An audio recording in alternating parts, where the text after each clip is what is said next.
Here we are, Friday, January 16th, 12 weeks and 1 day pregnant. Let's see if I can, until my 16-week appointment, keep track of this shit. Okay, so I was definitely diagnosed with moderate to severe perinatal, that's the word, perinatal depression. So I am going to pursue Lexapro, mostly because it talks about how the symptoms get worse, and like postpartum depression can get worse. And I've already been so tired and so fatigued and, struggling with all the other things that like, this just feels like a level of support that I deserve to give myself. So,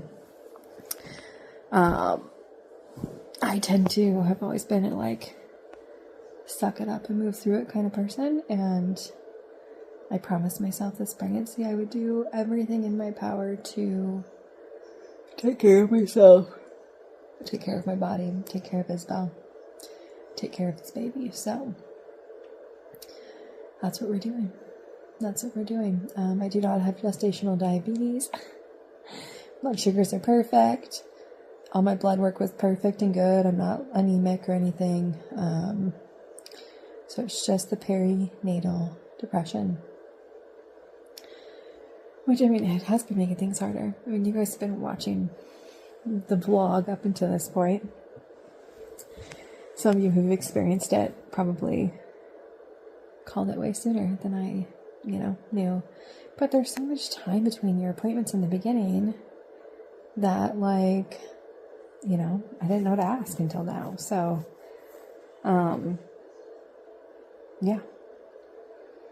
It's just now come up, So, I don't know that I could have identified it. My December 19th appointment. So, we're going to do it. And we're going to see how we do. So, and I realize there's a million other things on my plate too. I've got parent stuff. Nobody ever talks about how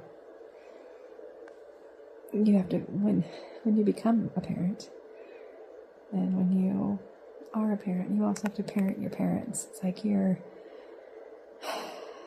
parenting your children, and then you also have to parent your parents. And you're like, aren't you supposed to be the fucking adults? But my dad has a traumatic brain injury that happened in 2017 that ended up putting him in a coma for 27 days that he wasn't supposed to wake up out of, which he did, but then he had a frontal lobe stroke while he was in his coma, which was not the initial brain injury. The initial brain injury was a left temporal AVM, so a brain bleed on the left temporal side. So that was it. That's what made him have brain surgery. But now his deficits are all from the frontal lobe stroke that occurred when he was in a coma. So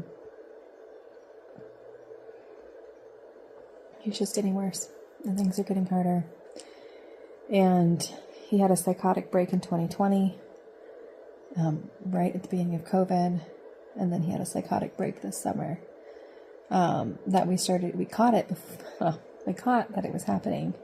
But basically they're like, well, until he actually psychotic breaks, we can't do anything. So that was such a shit show. So, and just dealing with all the aftermath of that. He's not back to his old level. He needs support. He needs help. So trying to figure that out. Plus, a million other things. Things with my mom, who has MS. And sister dynamics and grandkids and everything else. So I have more on my plate than I should. And over the past couple years in particular, since I left my intimate partner violence relationship, I've worked so hard to not be a martyr and to heal those patterns and to get out of being in the middle of things. And I've been doing a really good job. I'm really proud of myself. And so is my therapist. But I don't know, since getting pregnant, all this shit's coming up and coming back up again. I'm like, no. I'm not doing this again. So there's just a lot on my plate. There's a lot to figure out. There's a lot to sort out. In the next 6 months in particular, 7 months in particular, business-wise as well. So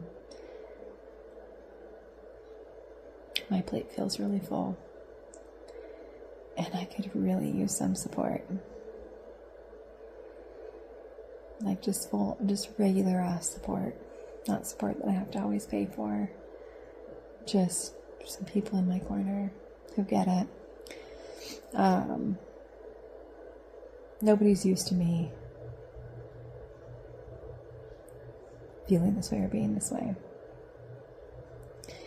And even when I shared with my friends, like, the diagnosis, they're like, oh, I knew that you were struggling, but I didn't know it was this bad. And I'm like, I've been saying it's this bad.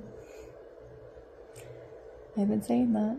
That's why I canceled my birthday party. That's why I have been reaching out, asking people to spend some time with me.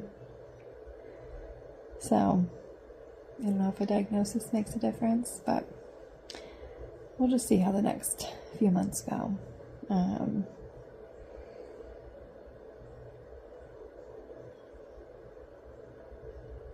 It's all going to work out. It's all going to work out. And I'm going to get the medication support. I'm going to keep asking in the other areas of my life for support. I'm not going to back down on asking for support. So, yeah. Now I'm going to go to bed because it's 9 p.m. And this first trimester plus perinatal depression has got me fucking tired.